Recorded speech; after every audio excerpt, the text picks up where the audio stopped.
Hello, everyone. Welcome, and thank you for joining us for today, the fifth in our webinar series on food, nutrition, and dining. My name is Janet Anderson. I'm the Aged Care Quality and Safety Commissioner. It's great to have you here today. I'd like to start by acknowledging the traditional owners of the lands on which we're meeting, wherever you are in Australia, and pay my respects to elders past and present, and to any Aboriginal and Torres Strait Islander people who are joining us for today's webinar. Today, we're considering a really important topic: dementia, its impact on eating and nutrition, and most importantly, how to support those with dementia to eat and drink well. And I'm delighted to introduce to you the panel of experts we've assembled to help us through this really important topic. The discussion will be led by Dr. Melanie Roth, who is the Commission's Chief Clinical Advisor, and she'll be working alongside Jessica Zaluko, who is an accredited practicing dietitian, but also Director of the Commission's Food, Nutrition and Dining Advisory Support Unit. Julie Dundon, who is an advanced accredited practicing dietitian, also a member of the Commission's Advisory Council. Sue Hyde, who works in Dementia Australia as an education facilitator from the Centre for Dementia Learning. And Daniela Bliss, a member of the National Older Persons Reference Group as part of the Older Persons Advocacy Network, which might be known to you as OPAN. And a big welcome to them all. To start us off, I want to present a few facts around people living with dementia in Australia. We are advised by the experts that there are over 400,000 Australians living with dementia. And that number is growing annually because we have a growing and aging population, and the prevalence of dementia increases with increasing age. Now, we know that dementia can have a significant impact on a person's thinking, their memory, behaviour, communication, judgment, and even ability to perform daily activities. And we also know that over half of those people who live in residential aged care have some degree of dementia. And we're talking particularly about that group because we know that an important part of daily activities includes a person's eating experience, their relationship to food, including their appetite, the nutritional value of what they ingest, and just the fact of eating. So what are some of the key issues that we need to consider for those living with dementia when it comes to that experience of food? And today, Melanie is going to step us through with our panel members the support that residents with dementia can be given to have a nutritious diet and to eat well. We've allocated 60 minutes to the webinar. We are hopeful of leaving some time at the end for questions, and some of you have already put questions in. We will do our best to get to them, but you can continue to submit questions by clicking on the question mark icon. And I'll remind you again at the end, but before you log off at the end of the webinar, we would very much like you to complete an online survey so you can give us some feedback on what you've heard and where we go from here. A few introductory comments from me, and then I'll hand you over to Melanie. We have a number of resources already available on food, nutrition, and dining. They include educational material. You can find them online, and I would strongly recommend you check these out by going to our website. Second issue, we have accumulated a number of positive stories around innovation in delivering a great food experience for people living with dementia. It's called Food for Thought, and it's on our website. If you are a provider of aged care and you have a good story to tell around something you've done in food, nutrition, and dining, let us know. We would be delighted to put your information alongside other information on our website and to make it more widely known. Next thing is some particular resources that we commissioned, especially for older people, and these are what we call colouring resources. So we commissioned a designer, Australian artist, to produce a number of resources which can be used, including by older people, as a creative activity to assist in reviving memories, preventing boredom, and so on. You'll find them on our website, and they are themed inspired by and for older Australians in connection with their food. Fifth and finally in this sequence of slides, I want to remind those who know and to let people who may not know that we have a hotline, a food, nutrition and dining hotline. And you can see the number there on screen, 1800 844 044. If you have a question or concern about food, nutrition or dining and you're an older person receiving aged care, or you love somebody who is an older person receiving aged care, give us a bell. Ring the hotline, ask your question, lodge your concern, because the Commission stands ready to help you through that concern and to deliver a better experience.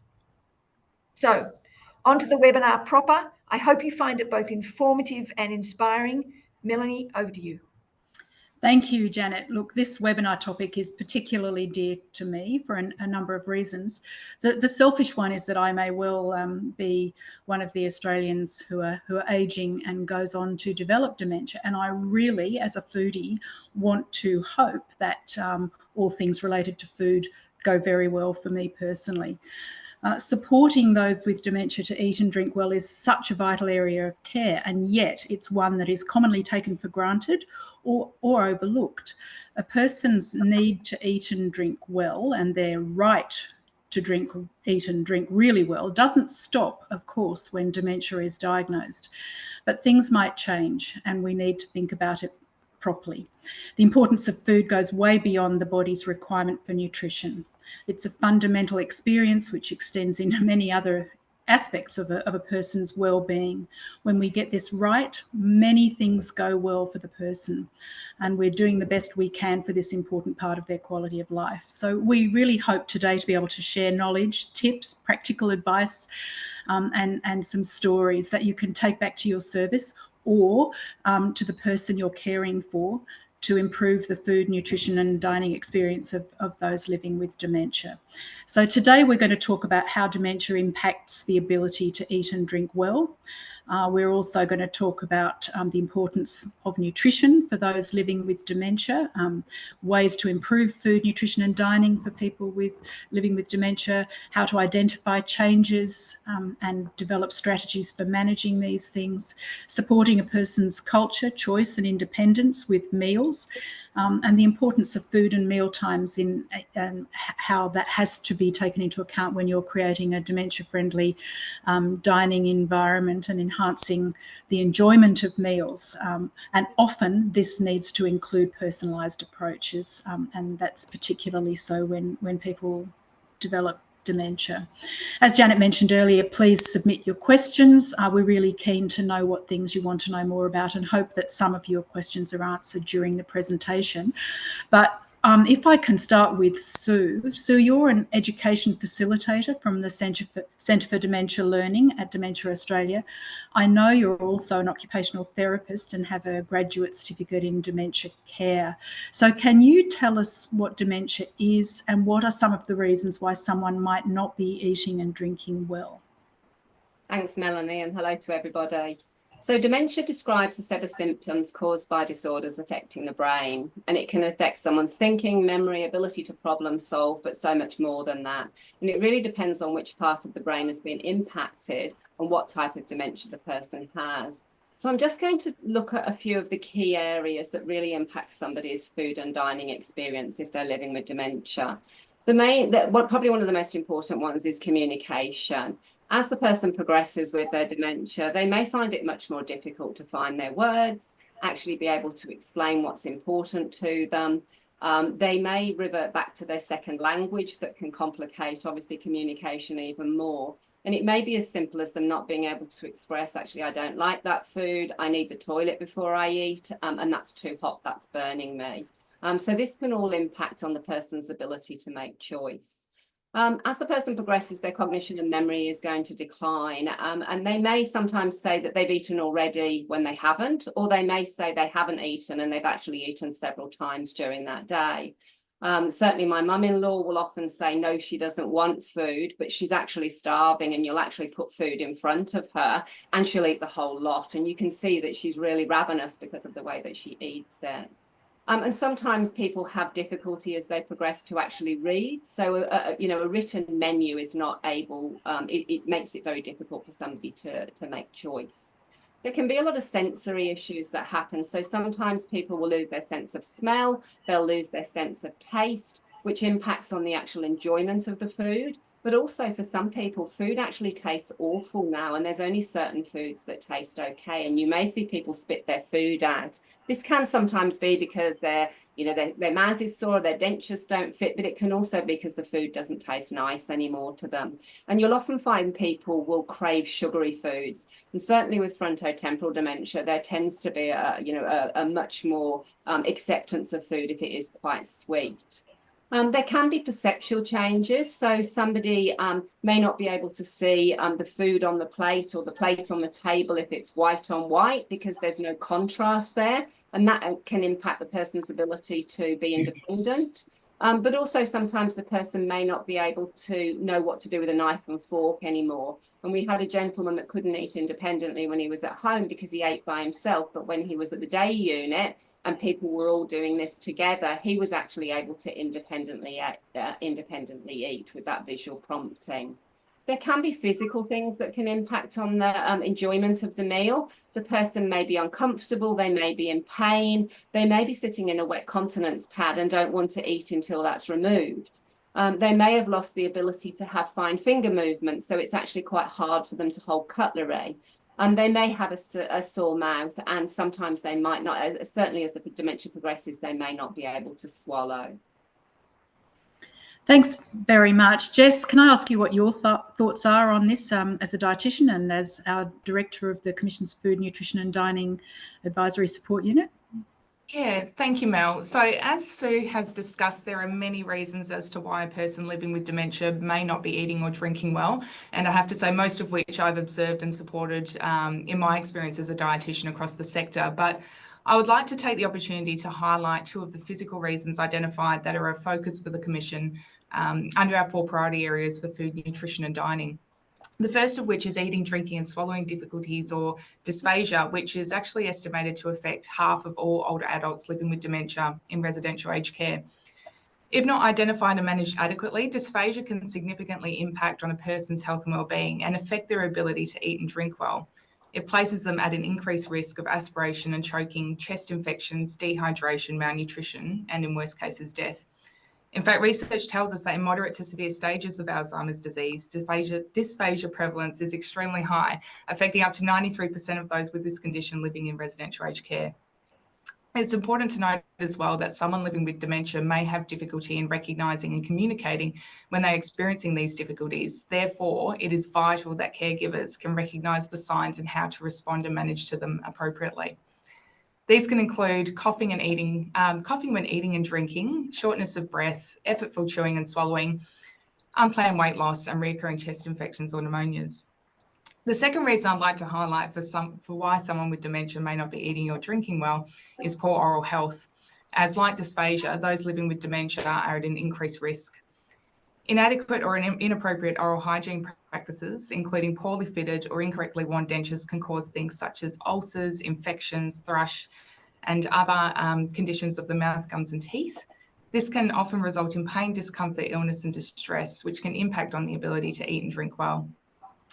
Those living with dementia and experiencing oral health issues may not be able to associate or communicate their discomfort or pain that is being felt, which makes daily oral health care and regular monitoring and assessment really important to identify and treat issues as early as possible and prevent more invasive treatment in the later stages. Staff and caregivers should be able to recognise the poor signs of poor oral health, which may include bad breath, pained expressions when eating or cleaning teeth, bleeding or swollen gums, toothaches, infections, and discoloured teeth and gums. Although I've highlighted these two reasons, it is really important to understand, identify, and address all the specific reasons that may impact on a person's ability to eat and drink well, and to seek further support from health professionals and specialist services when it is required. This is vital, as not eating and drinking can cause malnutrition, dehydration, and weight loss, and can increase the risk of becoming constipated or developing things such as urinary tract infections, which for someone living with dementia can potentially worsen their symptoms as a result of increased confusion and delirium that may subsequently occur. So that's what I have to add, Mel. Thank you. Thanks very much. Clearly, if people aren't eating, they're not getting the nutritional benefits from food. But Julie, as an advanced accredited practicing dietitian, can you tell us what the nutritional requirements are for people living with dementia? Have that first slide, please, Alan. A starting place is the Australian Guide to Healthy Eating, but we know that that is only ideal, that we're getting food from each of those food groups every day.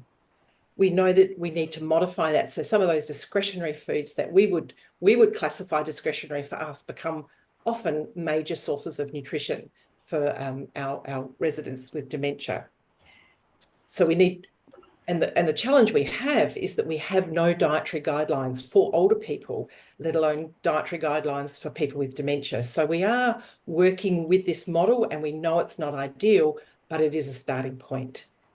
The next slide, please. Thank you. So with dementia and food, if we're not meeting our requirements, there are nutrition deficiencies, there's weight loss, which is recorded and measured every month, frailty, and malnutrition. Malnutrition is a bit tricky. The next slide, please. Thank you. Malnutrition is generally identified by weight loss, which is a lack of energy. But we also know if we don't have enough energy, our brains don't function. If you think about it, even for us, we've missed a meal or haven't eaten very much in any particular day, during the day, we can't think as clearly as we should. So energy is really important for brain function, protein to maintain our muscle mass, calcium for bones, zinc, fluid, and vitamins, maintaining skin integrity, and of course iron to keep our energy going. What's interesting is that what's perhaps not as well known is our protein requirements increase to something like 1.5 grams per kilo per day. And it may be as high as 100 grams of protein per day. The other thing we have also learned in the last few years is that the protein is better utilised if it's spread across the day. So we can't just rely on the midday meal to get all our protein in. We need some at breakfast, lunch, and dinner. So that's a big challenge when we're assisting and ensuring our residents and our clients receive sufficient protein. Could you, the next slide, please? The question I have is, which one of these three people are likely to be malnourished? Now, what we can say is that they may be receiving enough energy, enough calories or kilojoules, but are they receiving enough protein or vitamin C? And just by looking at someone, we can't determine that. We can certainly see if people lose weight, so they're changing their fat stores, but we don't know how much muscle they have. And what's recommended is to use a validated malnutrition screening tool. And that would then identify those people who are likely to be malnourished or those that are at risk of malnutrition. Next slide. How do we get our protein? You can see this is just a really practical example that each one of these lines provides 10 grams of protein. So if we're trying to get in 20 to 30 at each mealtime, think about someone who has a piece of toast and a cup of tea. We're lucky to even reach 10 grams of protein for that meal. Whereas if it's a main meal, middle of the day, they may be having 100 grams of meat, and straight away we're hitting those targets. Then we go to an evening meal where there's soup that's mainly vegetables, perhaps a sandwich and salad, and again, our protein intake is very low. So lunch is easy, but the evening meal is challenging. Next slide. Next slide. This is my slide. I love this to show how easy it is to get enough protein when you're having a piece of meat. But if the choices are 2 large sausage rolls, we need to eat 2, or as we age, we need to eat 2 to get that protein requirement, or 6 party pies, or 9 fish fingers, or 2.5 cups of tinned spaghetti, or 29 spring rolls. I'm just really showing you how challenging it is to get in enough protein, particularly if appetite's poor. Thanks. Thank you.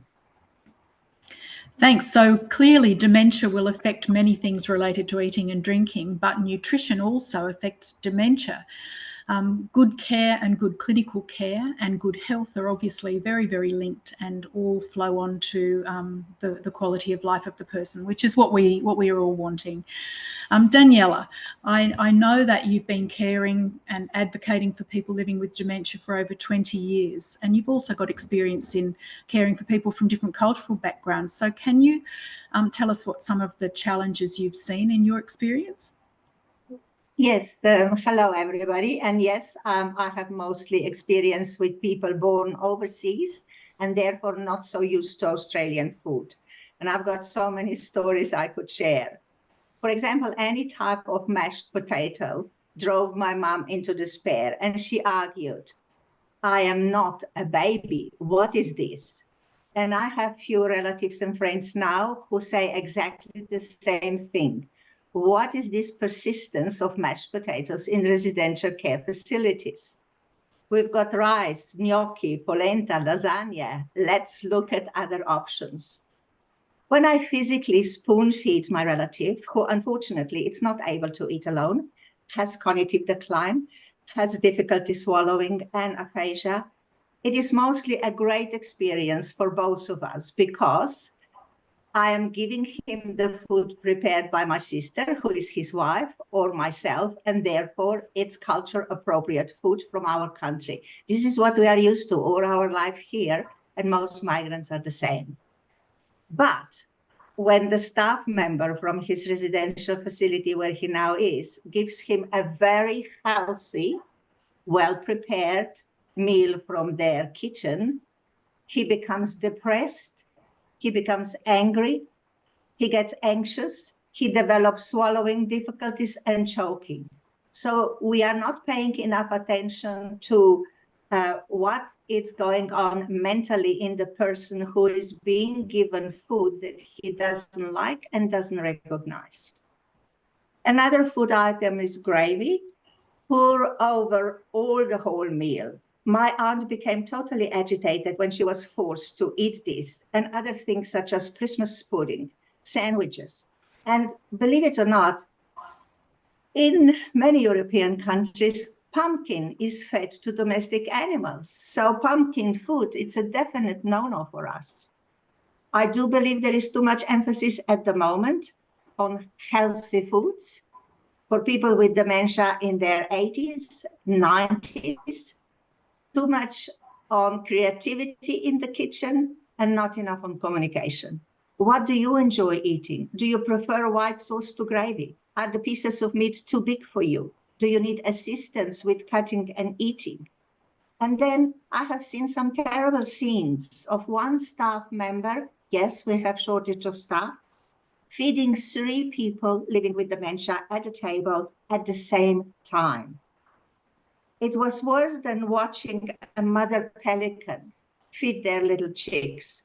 Where is the person's dignity? We can't do that.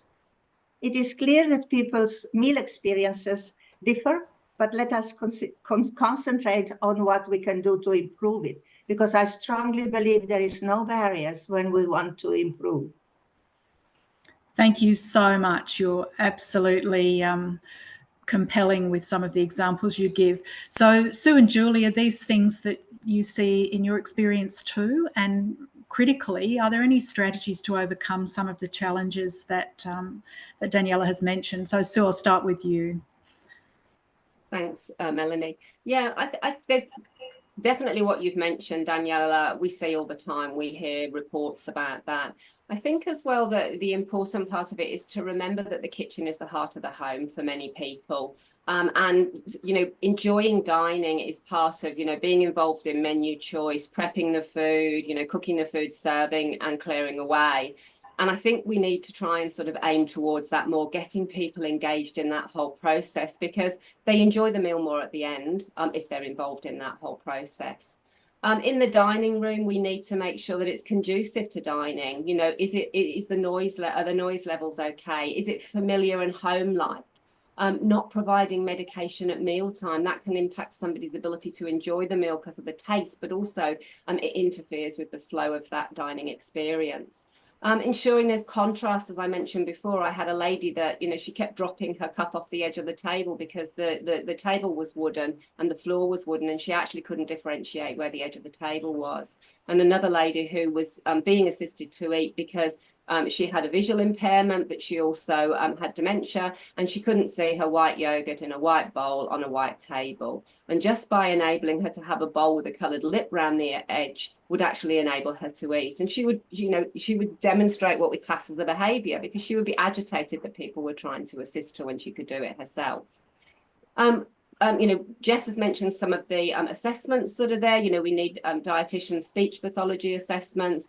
From an OT perspective, we need to make sure that we can encourage somebody to be independent by providing adaptive cutlery, having food bumpers that can stop the food going off the edge of the plate, two-handle cups. You can get something called a splade, which is a knife, fork and spoon in one. So if somebody has only got the use of one hand, they can actually do all of it with one hand, and straps that go around the cutlery as well to hold it to the person's hand. Certainly we need to talk, Daniela, you mentioned about dignity. It's the language that we use as well. So rather than describing somebody as a feed, which is by the task to be done, we need to say Mary needs assistance to eat. But also not referring to clothes protectors as bibs. Bibs are used for children. The person on the receiving end of that feels then that you're talking about them as if they're a child. We've talked about cultural food, and certainly Daniela's mentioned about cultural food, but we also need to think about other things to do with culture. If somebody's in the middle of Ramadan, they can't eat after sunrise or before sunset. Do we consider that? Different cultures use different cutlery. Some cultures eat with their hands. We need to make sure that we're mindful of what that means. And certainly for some people, a picture menu helps, because if they're unable to read a menu, they may be able to point at food that they want. But even better than that is actually choice on the day. So you can either have show plates where you may show 2 different types of food, and the person can point to the plate that they prefer. Buffet dining has been introduced really successfully in certain places, and that's certainly reduced malnutrition and increased choice. And also bain-maries, where people can actually go and they can actually point and say, I'd like those foods today. People are more likely to, eat if they're actually able to have that choice. Thanks, Mel. Thanks, Julie. That's great, Sue. I can lead on very nicely from that. So can I have the next slide, please? So choice is important, and the menu provides that choice, and we need to communicate that menu. That means that what is on the menu for the day, on the menu board, needs to be what is actually happening, or better still, having choice at the mealtime. When people are on modified texture diets, having choice is even more difficult, because often the food is made the day before, and sometimes staff don't actually know what's even in the dish. So it's important to enjoy that meal, even though it might be modified in texture. Talk about the meal. Talk about, is the orange scoop, is that carrot? Is there mashed potato? Is it beef or chicken? So it's important to communicate that during the meal, so that the person you're caring for can enjoy the meal as best they possibly can. We have a right to choice, and we have a right to know what we're eating. Next slide, please.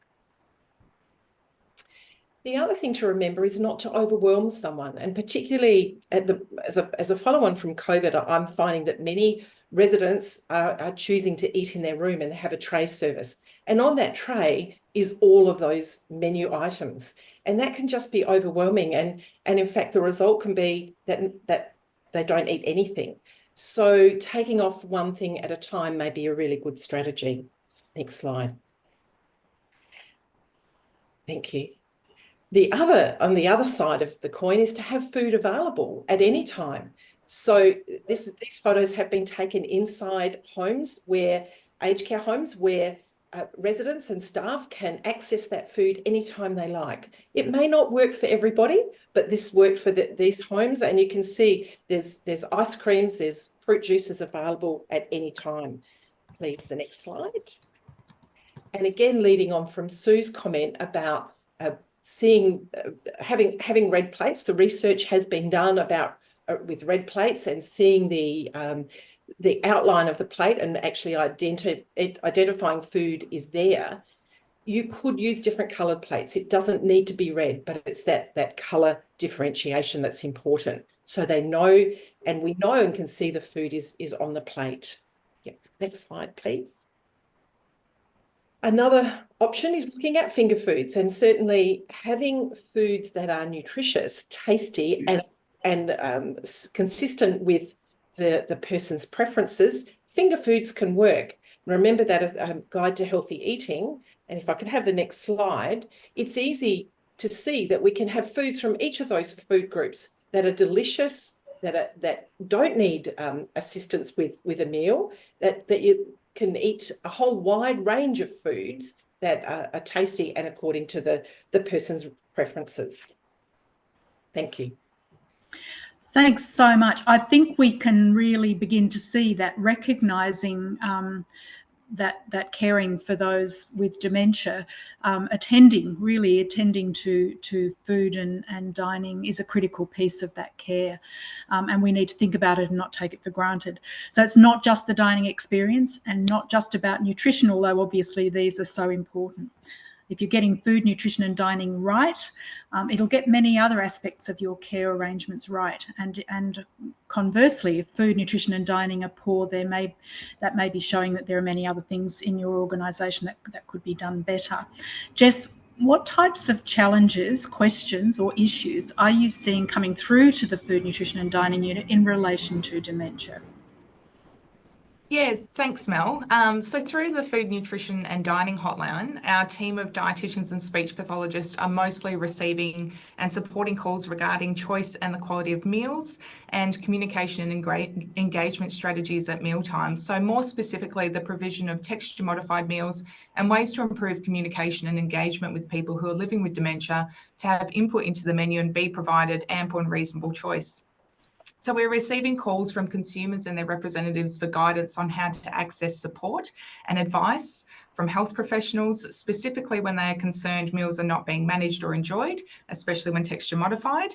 And we are also receiving requests for guidance on nutritional requirements and standards for menus and ways to support dementia-friendly mealtime environments.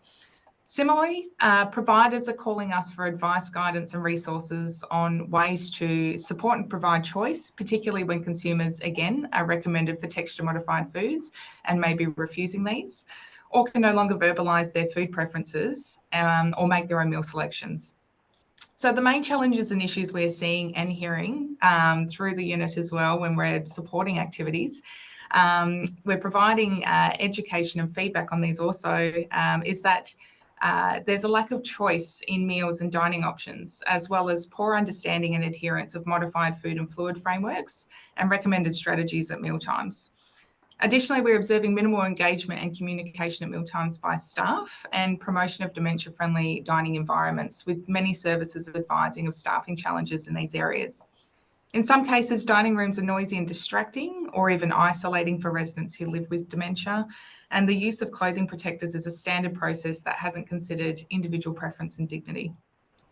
We've also seen and heard about the issues and challenges related to knowledge of dementia-specific care needs and strategies, and the capacity and capability of staff to supervise, assist, and enable consumers who are living with dementia at mealtimes. Generally, the progression of dementia and how this can and does impact on someone's ability to eat and drink well does not seem to be well understood or supported by training. However, staff are seeking and encouraging of education and further guidance in this space. We're supporting services to understand their obligations to provide individualised, person-centred care and choice with respect to food, nutrition and dining, which should consider how consumers are supported to make informed decisions to eat and drink when there may be risk. And this includes linking providers with education and resources to support their staff to have the skills, knowledge and competence to understand and provide appropriate and effective care and services for those living with dementia. I'll finish by saying that supporting individuals living with dementia to eat, drink and dine well requires a whole team and multidisciplinary approach. That means all staff and not just the care and clinical team. We've seen some really great initiatives within services, such as the creation of food, nutrition and dining champions, engagement of specialist dementia services or consultants, and training and education that's provided to all staff within the service to support people living with dementia to eat and drink well, which is fantastic. Thanks, Mel. Yeah, thanks, Jess. Look, it's so clear just from the number of people we've had sign up to this webinar how keen people are to get it right. So that's really, really encouraging for me. I've certainly seen in some memory support units, everyone tends to get pureed food, for example, and clearly this doesn't consider each person as an individual. Just because you have dementia doesn't mean you can't eat normal textured food, and that may change, obviously. But it also doesn't mean you can't choose or show your likes and dislikes in some way. Daniela, do you have any tips on how we can find out what lovely food looks like for people living with dementia when they can't specifically tell you? I think the most important thing for me was to realize that many people living with dementia do not forget music, dance, and food. They may forget the correct words like apple, cake, steak, but not the way it looks or the aroma or the taste. Turkish coffee for my mother, Italian espresso for my friend. Those were regarded as the only possible coffees in the world. Everything else just wasn't coffee. That's the perfect aroma that we get. My friend forgot her French cuisine and accepted white bread and margarine because that's what she was getting from the carer that she had. But when I brought her occasional croissant or brioche, she cried with joy. She remembered. She looked at it and she kissed it. Every effort must be made, I think, to find out what the person likes, but we need external help. We need families and friends.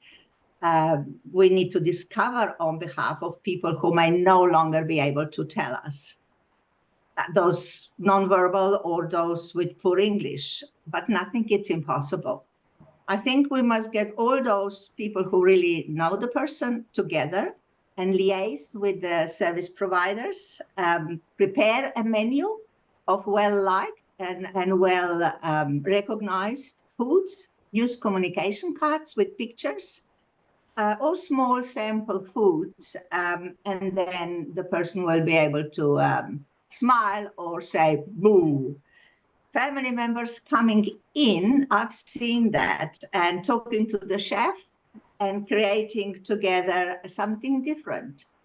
There are facilities who actually have a multicultural approach for food. They will have Chinese on Monday, Australian meals on Tuesday, Indian on Wednesday, and so on. They are good service providers who order meals for the few cult residents they may have from restaurants or from bicultural clubs.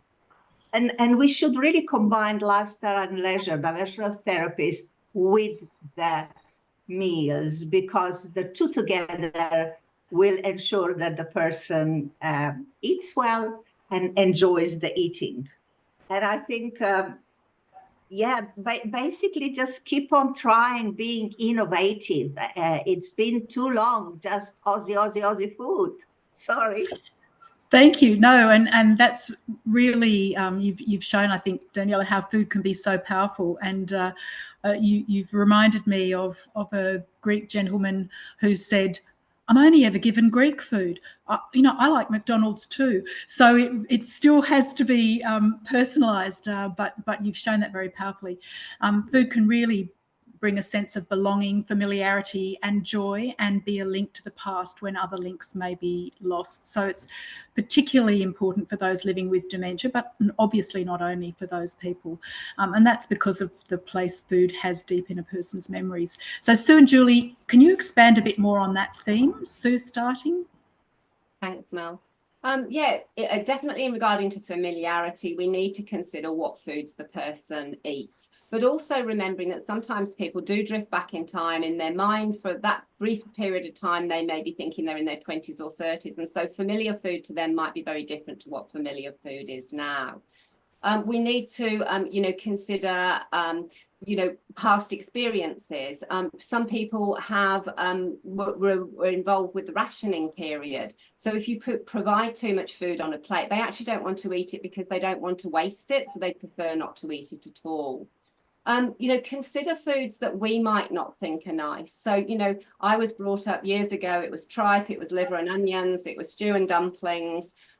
We sometimes exclude a lot of those foods now because we don't think they're particularly nice. And it's a really good option to have like resident of the week's choice. So get the residents involved. What's their favorite meal? Can we actually present that meal as one of the choices for that week? Certain foods can bring back bad reactions for people. Certainly, I've been told that rice is a particularly difficult one for anyone that's been a prisoner of war, because that was often what was served. So we have to remember there's a really big emotional connection with food, and that can be a really positive emotional connection, but it can also be an extremely negative one. We need to consider the routines that people have. So, some people don't even start eating till midday. Other people, they might, like start at 3 o'clock in the morning because they worked on a farm and that's when they used to have their breakfast before they went out into the fields.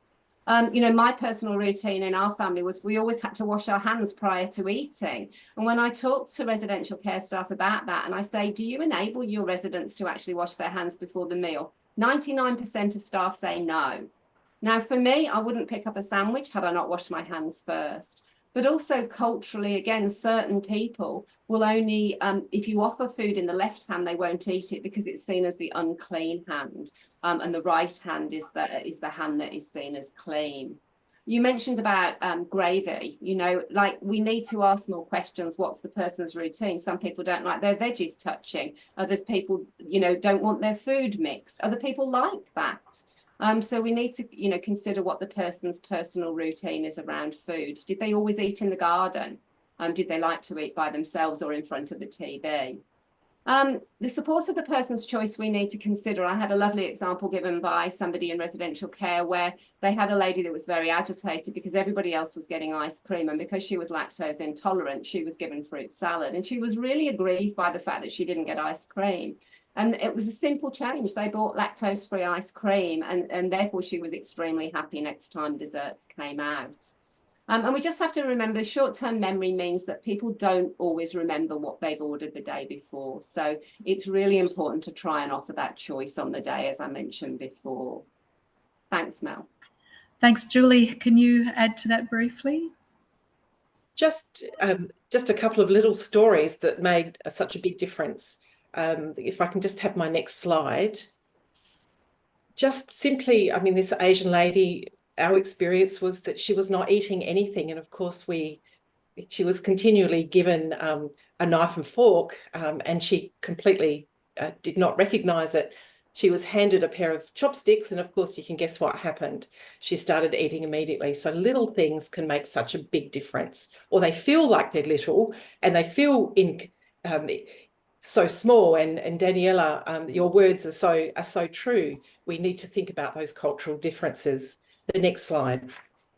This slide shows my mother, who passed last year with dementia, but you can see her complete and utter enjoyment. She was very difficult to feed. She would not eat anything, but I took her back to her past, where her first job was, by the beach where she lived as a youngster, where she grew up, and I could get her to eat. So sometimes the environment can make such a big difference to help them feel comfortable. And these are really special photos to me. Thank you. Thanks. I'm aware that there are people in the audience who are suggesting comments and their awareness of finger food and enabling people to eat while they're walking around if that's their preference. And certainly at the Commission, we've seen some of these strategies working really well, including the timing of meals. So people being given finger food at night when they're walking around the service, and it certainly seems to help them go back to sleep. So yes, there are many strategies and things where there's a fear that the Commission will see people walking around and eating, or eating with their fingers. Rest assured, the Commission wants to see people eating. Daniela, as an advocate speaking on behalf of older Australians in aged care, do you have any final comment for our audience? Yes, I would say that sadly, people with dementia and people from culturally and linguistically diverse backgrounds are not likely to complain. It's just not in them.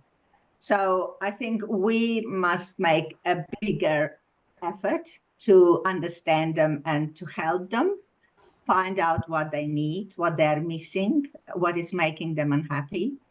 We must educate ourselves to act as peer advocate for them when we witness neglect. And many of us seniors are adamant, and I'm one of them, that we want to live well, not necessarily live long. And food and company at meal times are part of living well, are part of receiving person-centered care, are one of the few things that we still have. An old proverb says, the best way to a man's heart is through his stomach. I totally agree. Thank you. Thank you. And I can say it's to this woman's heart as well. Look, really this is a priority area for the Commission, and we're well aware of rising community expectations in relation to the food that they've got a right to expect and the care surrounding food. Jess, really briefly, because we are running short of time, can you tell us what the Commission will be looking at to see from providers in relation to dementia and food, nutrition and dining? Yeah, absolutely. So the Commission is focusing on this area more than we used to, and we're really looking for ways in which providers are identifying, understanding and managing the specific issues and challenges that may present for someone living with dementia that impacts on their ability to eat and drink well, and also to experience safe and enabling and enjoyable mealtimes. So the new unit are supporting our Commission staff and providers in understanding and identifying what some of these issues and risks may be within services that consider these specific needs and requirements. So this includes support for the Commission's site activities that are focused on food, nutrition and dining, and providing the subject matter expertise to identify and educate on any issues and risks that may be present. So during these visits, we're reviewing key documents that are relative to food and nutrition. These could be anything from policies and procedures through to weight charts, satisfaction surveys and referral pathways, as well as training records for staff. And additionally, we're undertaking observations of mealtimes and interviewing managers, staff, chefs, consumers and their representatives to understand their approach and what they're doing to support those living with dementia to eat and drink well. So we really want to know how services are providing safe and nutritious meals and menus that comply with best practice frameworks and standards, supportive, enjoyable and safe mealtime experiences that ensure consumers are provided what they need to dine with dignity, comfort and choice. But we also want to know how providers are supporting choice, including how they support residents to make informed decisions regarding the food and fluids they choose to consume, and also how staff are recognising and responding to those signs and symptoms of eating, drinking and swallowing difficulties and poor oral health that I mentioned at the very start of this webinar. So we're looking for how services are also engaging with their consumers and their representatives to ensure that these strategies put in place and recommended are appropriate to their needs. So finally, we're also looking at what is going well. So this is through identifying when food, nutrition and dining is done really well within services to support those living with dementia. And we really want to celebrate and share these with the sector as examples of good practice. So as highlighted at the start of today's webinar, support and additional guidance to support consumers to eat and drink and dine well is available for providers, staff, consumers and their representatives through the Commission. This does include the Food, Nutrition and Dining Hotline being available, where you can call for expert advice and guidance on issues relating to food, nutrition and dining. And we've also got a suite of food, nutrition, dining resources spanning the four current priority areas of choice, dining, swallowing and oral health. We also have learning modules, positive stories about food, nutrition and dining in the sector, as well as case studies. And I do want to add that we are currently developing a suite of resources to complement this that is focused on food, nutrition, dining, and dementia, which I know we're all very excited about and looking forward to sharing with all of you. All right. I think that's my cue to come back in. Thank you, Jess, and thank you also, Julie, Sue, and Daniela. We now have a little bit of time for questions, and well done to all of you watching, because you have really taken the message to heart and have submitted a large number of questions to add to the ones that we received at the point of registration.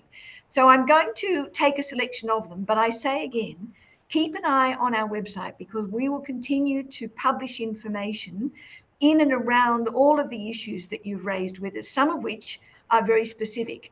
And you may even want to ring the hotline if you want to ask one of Jess or one of her team the question most directly.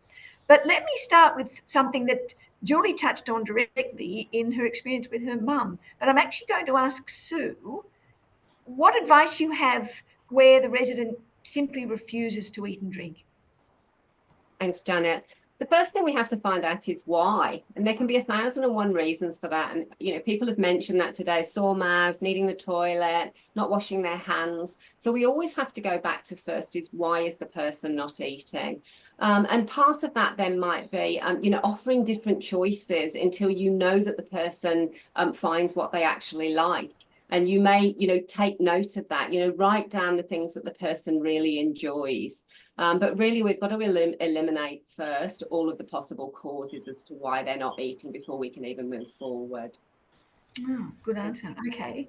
There are some questions here. Julie, I have a couple for you. Sean has asked how often the malnutrition screen should be undertaken. Do you have a response to that?